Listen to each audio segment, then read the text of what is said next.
In our previous video, we discussed about atoms, and we said that atoms are the smallest part of an element, smallest part of an element,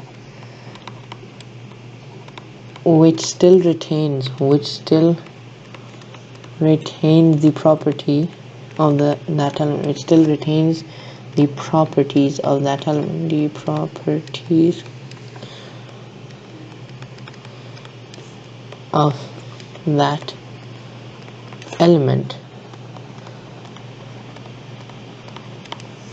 We also said that an atom is made up of subatomic particles, which are known as protons, neutrons, and electrons, and we said that neutrons and protons are situated in the nucleus or the center, and electrons are situated in energy levels or orbits. We also said that the number of electrons must be equal to the number of protons in an atom, so that because protons carry a positive charge while electrons carry a negative charge. Neutrons don't carry any charge, so therefore in order for the atom to have no overall charge, the number of protons and electrons must be equal. So now we move on to today's topic, and today's topic is basically about isotopes. It's written in this big green box, and it's isotopes. Okay, now before we do start, I'll just tell you a brief, okay, like this will probably tell you what the lesson is about, and you will know a brief background about. Now you see that there are 5 neutrons in this atom over here.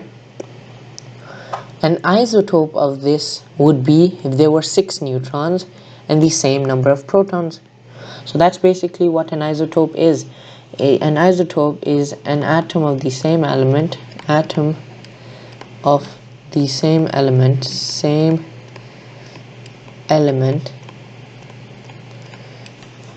with the same proton number,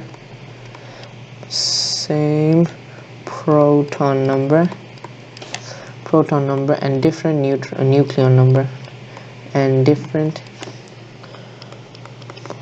nucleon number, Now remember, we said a nucleon number is the number of protons plus the number of neutrons, nucleon number. So let's get a few examples of isotopes. So let's take the example of carbon, the atom carbon atom. It has its proton number is 6, and nucleon number is 12. Therefore it has 6 protons plus 6 electrons, and it also has and then 12 minus 6 is 6 neutrons. Now carbon has isotopes also. It has isotopes, and those are given, which are carbon 13, which basically is the same thing, but nucleon number is 13, and carbon 14.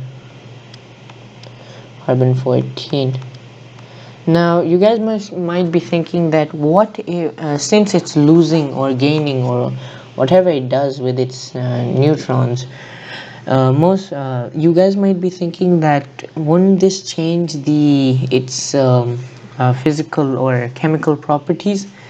Well, yes and no, because as you guys know, there are 2 types of properties. There are physical properties and then there are chemical properties.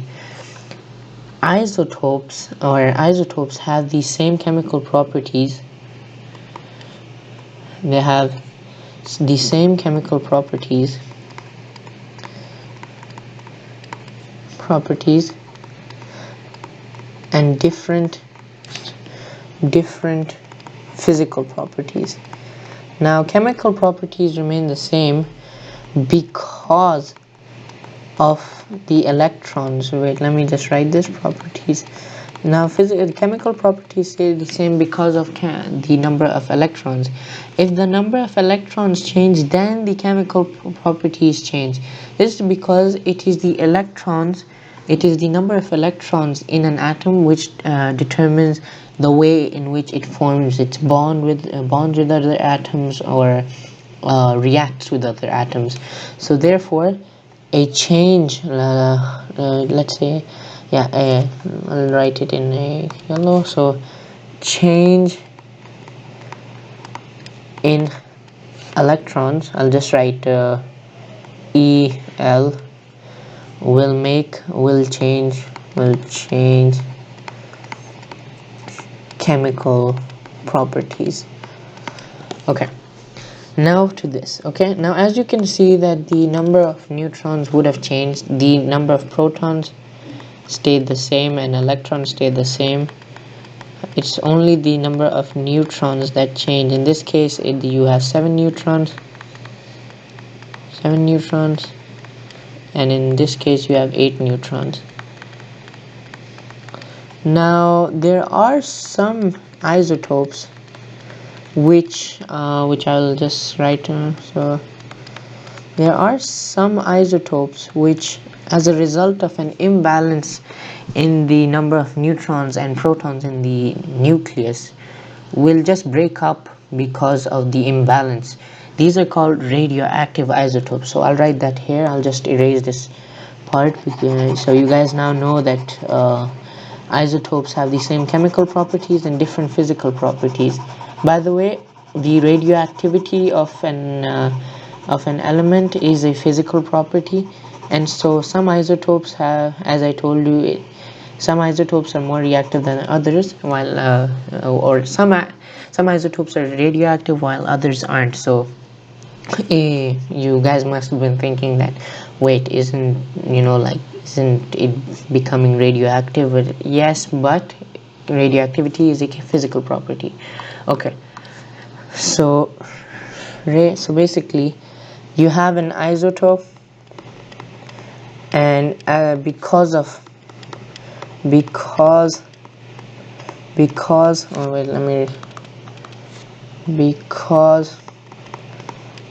imbalance in the number of neutrons and protons in the nucleus,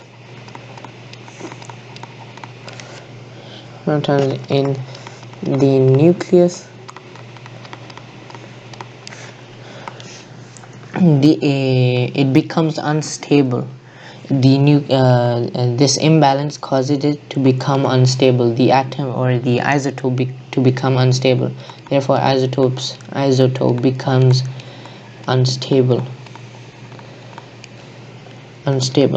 When it becomes unstable, then the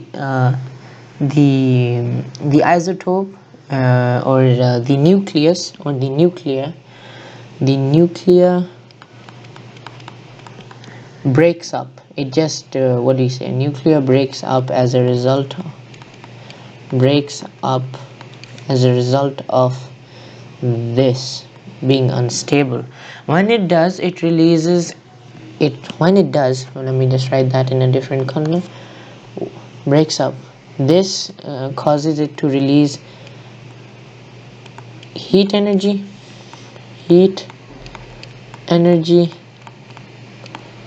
and radioactive radioactive